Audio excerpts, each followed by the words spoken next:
receba o que servo do Senhor tem para as nossas vidas. Paz do Senhor, irmãos. Tudo bem? Pastor Zéias, muito obrigado pela receptividade, muito obrigado aos obreiros, à igreja, muito feliz. Estamos em pé, abra a sua Bíblia, no Evangelho de João, capítulo 5. Enquanto você procura, eu quero louvar a Deus pela vida da pastora, esposa do pastor Zéias, e é uma alegria poder estar com você, conhecendo a Degales, Gama Leste, pela primeira vez. Eu estou muito honrado pelo convite. Eu acredito que eu virei outras vezes congregar com vocês aqui, adorar a Deus. Essas vindas a Brasília. Pastor Cláudio, nosso deputado, e pastora Jusileia, Deus abençoe. Pastor Rodrigo, pastor Júnior Mariano, e nossos dois líderes que vieram ali de Belém, estão aí assessorando o nosso deputado. Eu estou feliz, trago um abraço da minha esposa, a pastora Silvana, oportunidade de ir, ela vai vir aqui também, em nome de Jesus. E trago um abraço da igreja no estado do Pará, região sul e sudeste daquele estado, a todos vocês. Como vocês, nós estamos ali, glorificando o nome do Senhor Jesus Cristo e esperando a sua volta. Depois, capítulo 5 de João diz: depois disso havia uma festa entre os judeus e Jesus subiu a Jerusalém. Ora, em Jerusalém há, próximo à porta das ovelhas, um tanque chamado em hebreu Betesda, o qual tem 5 alpendres. Esse jazia grande multidão de enfermos, cegos, mancos e ressecados, esperando o movimento das águas. Porquanto um anjo descia em certo tempo ao tanque e agitava a água, e o primeiro que ali descia, depois do movimento da água, sarava de qualquer enfermidade que tivesse. E estava ali um homem que havia 38 anos, se achava enfermo. Jesus, vendo este deitado, e sabendo que estava neste estado havia muito tempo, disse-lhe: queres ficar são? E o enfermo respondeu: Senhor, não tenho homem algum que, quando a água é agitada, me ponha no tanque, mas quando eu vou, desce outro antes de mim. Quem diz amém? Muito obrigado, tome seu assento. Parabéns pelo lindo tempo, pastor Zé. Quando o senhor me mostrou o projeto, há algum tempo atrás, eu não imaginava que ia ficar tão magnífico. Aí ainda não concluiu, ainda tem muita coisa. Então, parabéns aos irmãos da igreja pelo trabalho. Ore por nós que eu vou pedir oração em favor de vocês. Nós estamos numa tarefa de construção bem grande. Lá eu estou em Canaã dos Carajás. Se alguém conhece Canaã dos Carajás, no Pará? Indo ao Pará, nos visite. Canaã é uma cidade que está próximo a Parauapebas, próximo ao aeroporto de Carajás e próximo a Sapucaia também, né? Sapucaia é famosa. Deus abençoe.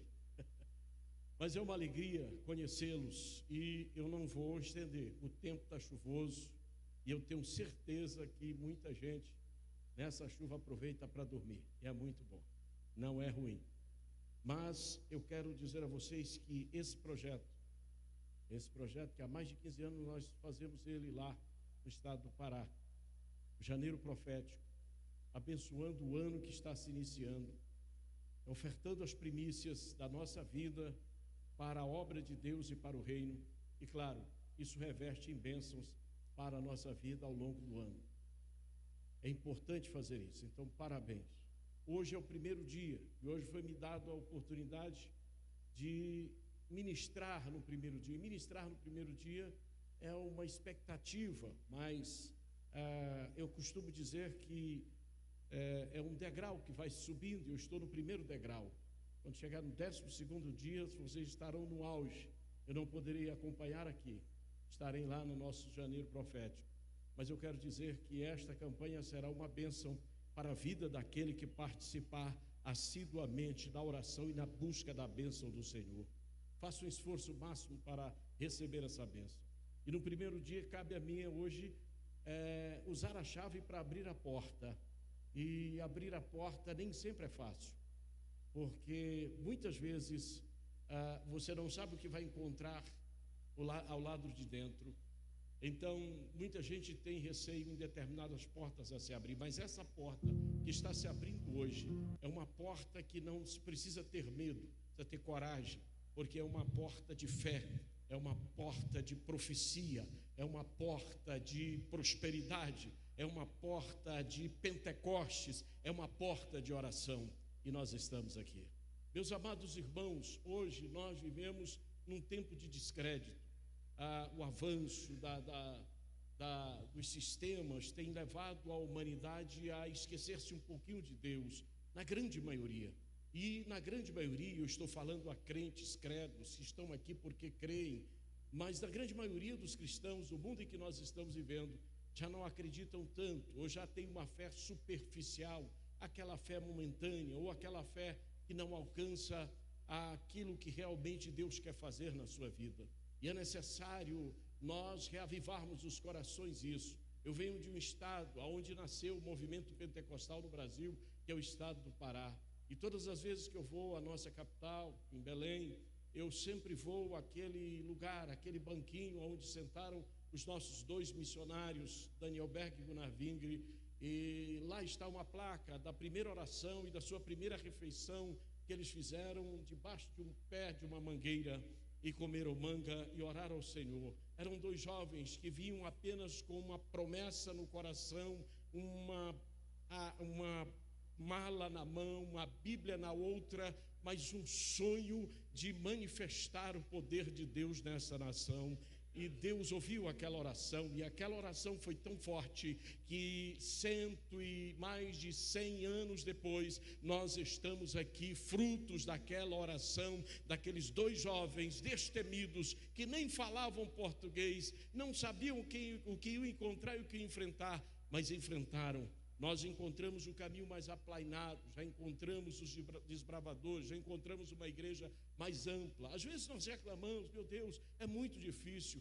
Difícil não é hoje, difícil era para eles naquele momento, mas eles não ousaram olhar para a dificuldade, pelo contrário, usaram a fé, e com a fé a oração, e com a oração receberam a grata satisfação de ver o reino de Deus se estender. Nem testemunharam o que testemunhamos hoje, mas partiram na esperança de que o seu trabalho, a sua missão não foi em vão. Portanto, a nossa vida, deixa eu dizer a vocês, ela só tem sentido se o que fazemos realmente dá às pessoas que estão à nossa volta à luz daquilo que nós comunicamos. Nós fomos salvos, tivemos o nosso nome escrito no livro da vida, e deixa eu te dizer, por mais que alguém não lhe veja, por mais que você não seja conhecido, por mais que às vezes você entre, sente, ore, adore a Deus e vá embora e ninguém nem se lembra quem você é, eu quero te dizer, você é uma personalidade importante. Deus trouxe você para este lugar para adorar o nome dele, mas mais que isso, para expandir por onde você anda, aonde você trabalha,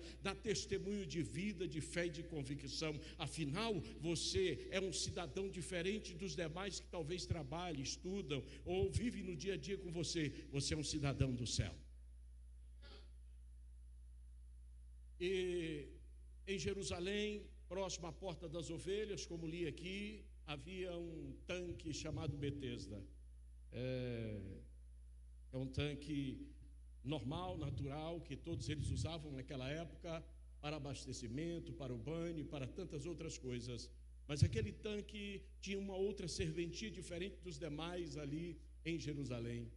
O tanque de Betesda tinha algo misterioso. Alguns pregadores, filósofos, escritores tentam desmitificar isso aqui e colocar que, na verdade, ali era um lugar para que se escondesse as pessoas mais carentes dos movimentos maiores daquela cidade. Mas eu não vou me ater a essa explicação, porque ela é uma explicação mais complicada, e eu vou ser simples e direto aqui, de acordo com o que está dentro da palavra. A Bíblia vai dizer, através de João, e ele vai nos especificar que naquele tanque, em volta dele tinha 5 alpendres, e dentro daqueles alpendres havia muita gente enferma, de variadas enfermidades. Havia pessoas que estavam ali nutrindo uma esperança. Assim como você, nesse janeiro profético, deve nutrir a esperança, aquelas pessoas estavam ali porque elas tinham esperança de serem curadas da sua enfermidade. Por quê? Porque, segundo o que eles sabiam, descia, o que nós lemos na Bíblia, descia um anjo de vez em quando naquele tanque e movimentava as águas. É bom entender que o anjo não era visto, eles não viam o anjo.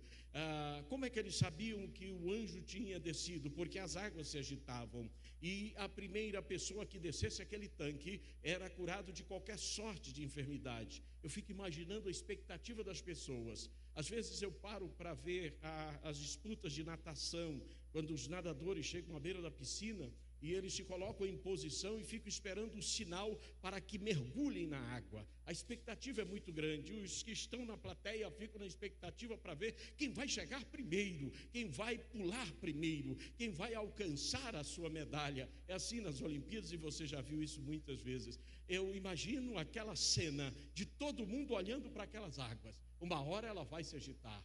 Então, aquele que queria realmente receber a bênção, ele não saía do lugar.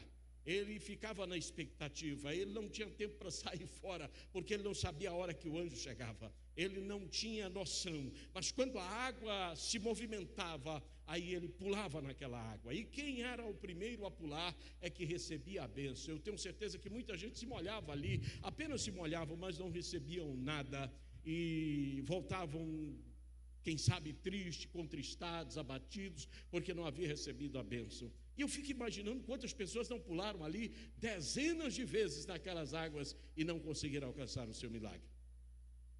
Aqueles alpendres estavam lotados de enfermos, pessoas que não sairiam dali por nada porque eles não encontravam curas, eram pessoas necessitadas, cheias de dificuldades.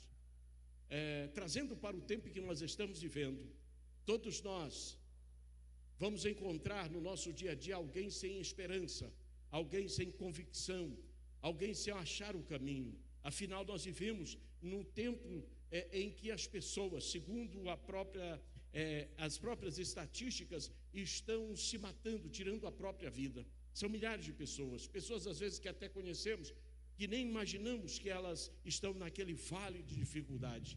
E o que as leva a isso? A esperança que não foi nutrida, aquilo que eles sonhavam que não aconteceu, e aí foram desvanecendo na sua fé e descendo ladeira abaixo. Deixa eu dizer uma coisa para você que está nesse janeiro profético. O objetivo desse janeiro profético, a partir de hoje, é que você, além de receber a sua bênção, possa compartilhar essa bênção com outras pessoas que precisam mais, às vezes, do que a gente que está aqui. Nós somos profetas, nós somos agentes, nós temos que nos colocar como alguém credenciado com a palavra para impor a mão sobre os enfermos, para dizer uma palavra de fé, para dizer uma palavra de salvação, dizer ao mundo: olha, Jesus está vivo e Jesus vai voltar. Nunca deixe de orar por alguém. Às vezes as pessoas, eu recebo dezenas de pedidos de oração ao longo do dia, e às vezes as pessoas me falam: pastor, eu encontrei alguém, eu pedi oração e aquela pessoa me disse: eu vou tentar falar com o meu pastor para que ele possa orar por você.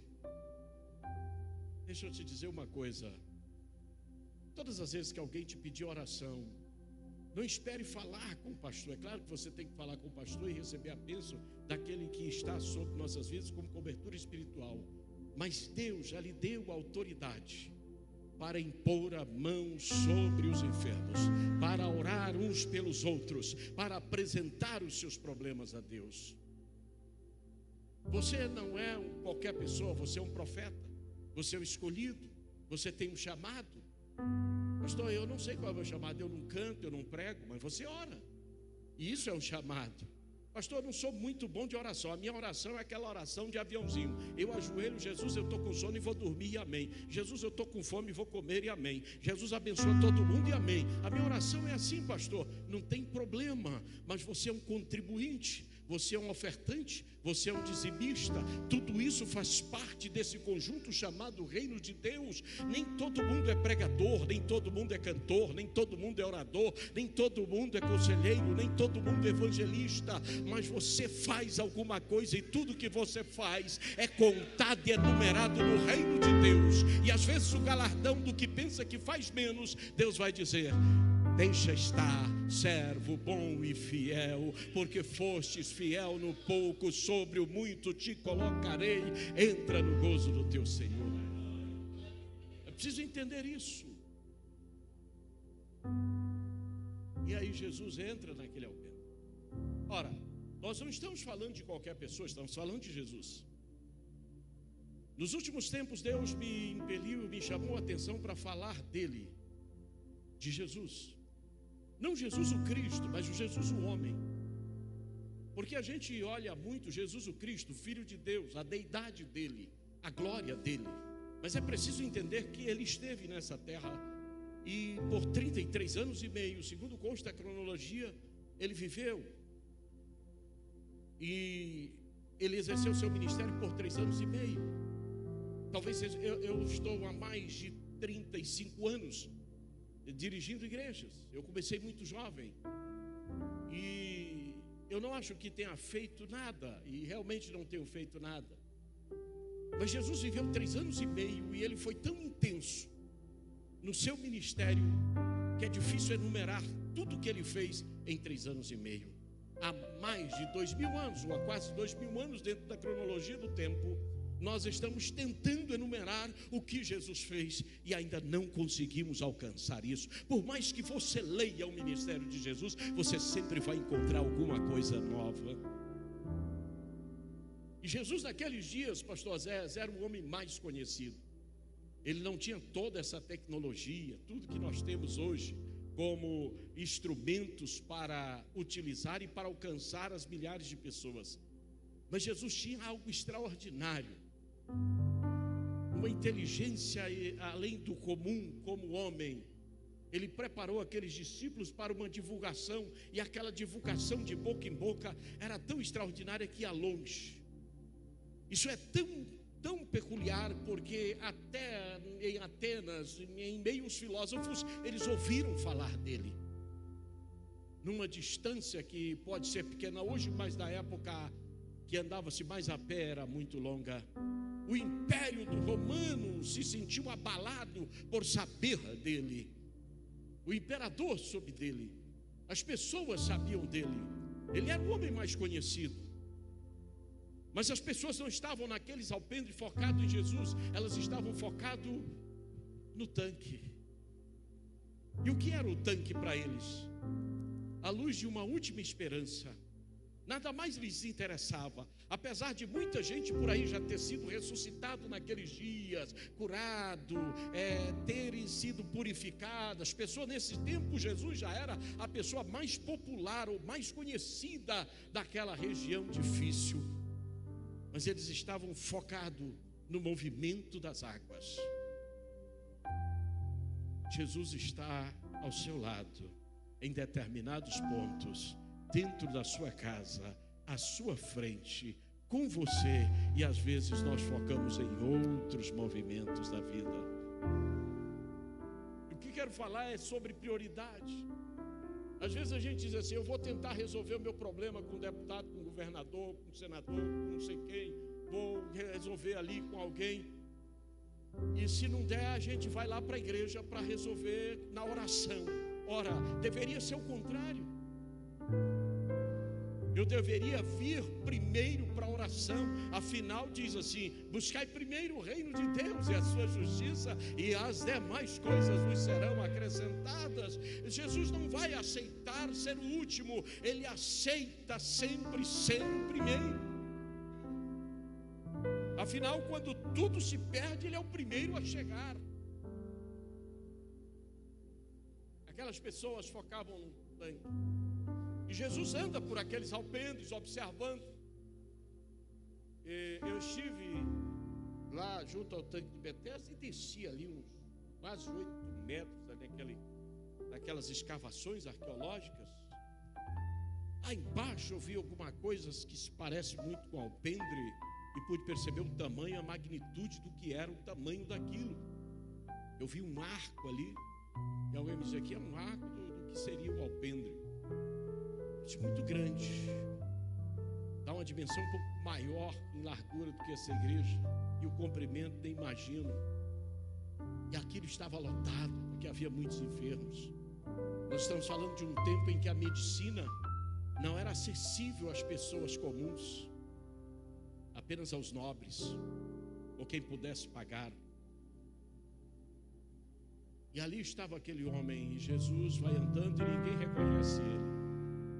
Por que as pessoas não reconheceram Jesus? Ele era tão conhecido, ele estava disfarçado, não sei. O certo é que ele chega diante daquele homem, que alguém diz que ele é paralítico, mas o texto vai dizer que ele é enfermo. Os psicólogos costumam dizer que a enfermidade dele era psicológica e ele não conseguia se levantar. O certo é que a Bíblia diz que ele tem 38 anos que está naquele estado. E ele está prostrado. Ele não se levanta. Ele não tem mais ânimo.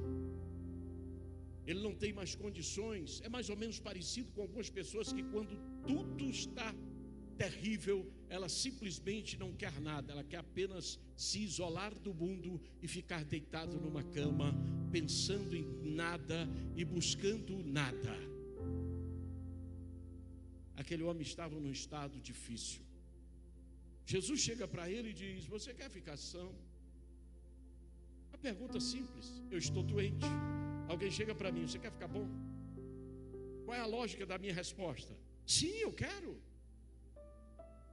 Mas ele estava tão sem esperança, sem convicção que ia alcançar. Ele disse: Senhor, eu estou aqui há muito tempo. Quando o movimento acontece e eu tento chegar, eu costumo dizer arrastar-me, porque eu não tenho ninguém mais para me levar lá. Vem outro antes de mim e recebe. Desce ao tanque. Ele já não queria mais nem se arrastar para aquele tanque. Mas eu fico olhando o seguinte: o nosso problema de hoje, a gente, ao invés de colocar a prioridade em Cristo, colocar a prioridade em Jesus, ter Ele como primeiro, a gente deixa Ele por último. E por outro lado, às vezes a gente se ajoelha e nunca conta o problema que a gente está vivendo para Jesus. A gente começa a fazer floreios, rodeios. Deixa eu dizer uma coisa: eu recebo todas as terças-feiras e todas as quartas-feiras. Terça-feira eu atendo ao campo que eu presido, e nas quartas-feiras eu estou em gabinete atendendo os pastores presidentes da região. E tem uns pastores que eu digo: meu irmão, eu tenho uma fila enorme aí para atender. Seja direto e preciso. Mas tem pessoa que insiste em fazer floreios e rodear para dizer às vezes aquilo que eu já estou sabendo. Eu sou ser humano. Jesus não perguntou para aquele homem se descia anjo lá, se movimentava a água. Jesus perguntou apenas: você quer ficar bom? Tem hora que Jesus quer apenas que você diga: Jesus, eu preciso disto aqui.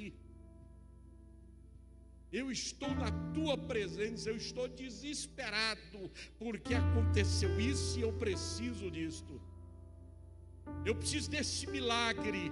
O meu problema é enfermidade. Deixa eu dizer uma coisa para vocês. Aos 40 anos, ou aos quase 40 anos, ao completar 40 anos, já havia subido a convenção. Eu estava lá em Madureira, no Rio de Janeiro, para a convenção. De repente eu desmaiei. Arritmia cardíaca. Fui levado naquela ambulância, fui levado para um hospital, não sei, um desespero terrível. E quando me examinaram, fizeram toda a bateria e disse: olha, a situação do seu coração não é nada boa.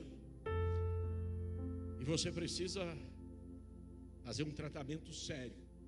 Eu fui ao especialista, e o especialista me disse a mesma coisa. Por fim, depois de passar por 3 especialistas, eu recebi uma notícia que pode parecer muito triste. Seu coração não aguenta mais.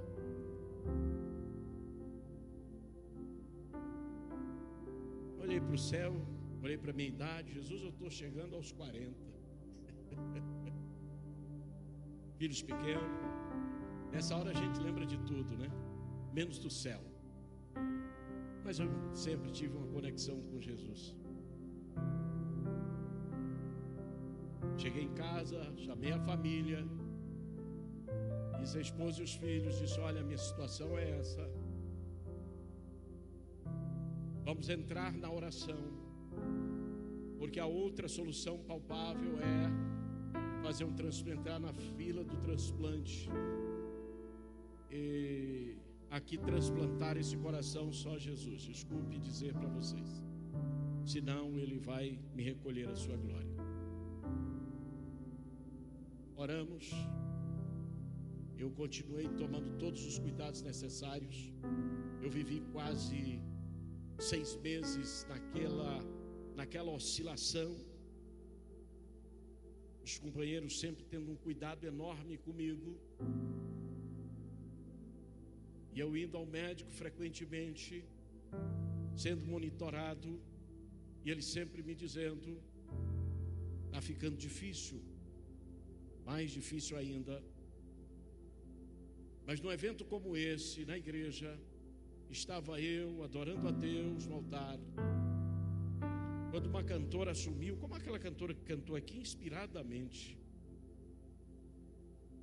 e aquela moça cantou de forma extraordinária, eu me alegrei. E quando ela terminou de cantar, ela disse: eu não estava previsto estar aqui.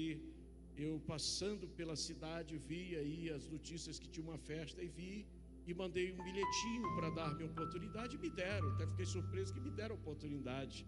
Mas Deus me mostrou esse homem aqui. Eu não conheço ele, só sei que ele é pastor, porque eu vi aí, e eu vi o Senhor fazendo uma obra de transplante na vida dele.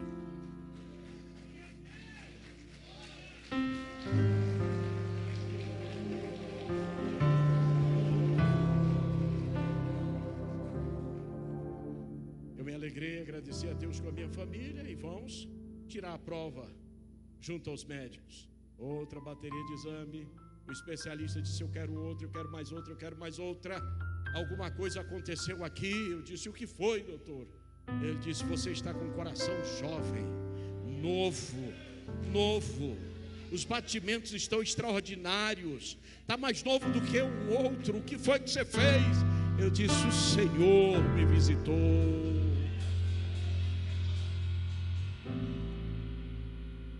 Mas eu fui muito direto a Jesus. Jesus, tem alguma coisa para mim fazer ainda nessa terra? Eu não aguento ficar nessa oscilação, nesse vai e vem, não. Faz uma obra. É claro que tem horas que Deus vai fazer você passar pela dor da cirurgia, mas ainda assim você tem que ser direto com Jesus. Esse homem perdeu um espaço de tempo de poder ficar em pé e bem. Se ele tivesse apenas dito: eu quero ficar bom, só pode fazer alguma coisa por mim? Mas ele contou toda a história. Ele queria contar a história, e ele contou. A história dele é como um sinal de alguém que está angustiado. Quando você está angustiado, você quer colocar para fora as suas angústias. Você quer contar a sua história, você quer contar a sua dor, como se isso fosse solucionar o problema. Mas a solução do problema não está em contar. A solução do problema está em buscar.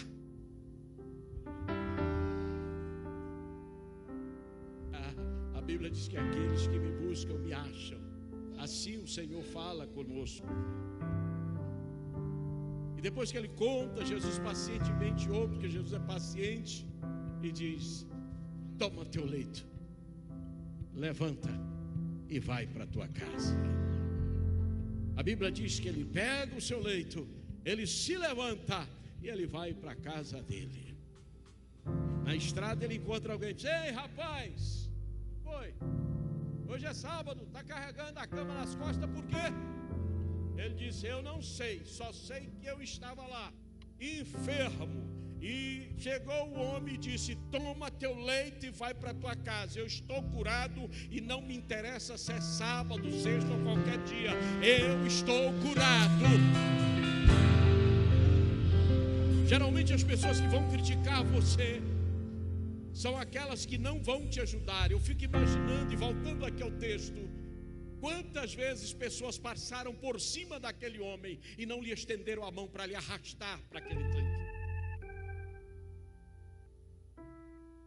É por isso que nós temos que orar uns pelos outros. Isso é segurar na mão de alguém que está mais frágil. Perdoar aquele que não consegue pedir perdão. É tão forte isso. Abrir a chave profética de um ano é deixar o que está para trás esquecido e caminhar para a frente. Afinal, você não vive do passado. O passado é apenas uma lembrança. A sua vida é presente e que projeta o seu futuro. Sabe por que esse homem não recebeu? Porque ele estava preocupado com os que talvez pisotearam. Tem um que vem sempre antes de mim, vai. Ou seja, a reclamação. Eu podia ter sido abençoado ano passado. Nós somos assim desde Adão. E foi o que tu fez. Deus, é o seguinte, foi a mulher, não foi eu. Não foi a mulher, não foi eu, foi a serpente aqui. Sempre é um culpado. Desde Adão a gente nunca assume. Alguém te fez infeliz. Alguém te machucou. Alguém deixou de pagar a conta. Não reclame, não murmure, não guarde mágoa. Perdoe aqueles que são mais difíceis de perdoar.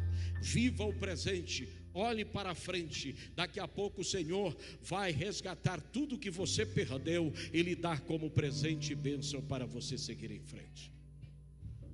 Queira ficar de pé comigo? Eu vou deixar os outros dias para os pregadores, que eu só sou contador de história bíblica nesse momento. Não agite seu coração, tranquilize. Isso aqui não é como um vestibular, que você estuda, no dia da prova faz, e aí quando você vai lá na lista diz: ufa, passei, acabou. Não. Isso aqui é uma sequência. Você poderá até ter percas neste ano de 2025, mas deixa eu te dizer uma coisa: Deus restituirá. Eu já disse no princípio do ano, como profecia, que nós podemos até sofrer o calor do sol, mas Deus não vai deixar nossos pés queimarem no deserto. Nós podemos sentir até o frio, mas Deus não vai nos deixar abatidos, porque Ele vai aquecendo a nossa alma. Ele está de pé velando por nós. Este é o ano em que as riquezas que estão na mão daqueles inconsequentes serão revertidos em bênção para a vida daquele que é cristão e daquele que acredita e que serve a Deus. Jesus está dizendo: toma teu leito, vai na tua vida e seja feliz, não importa o dia. Aleluia.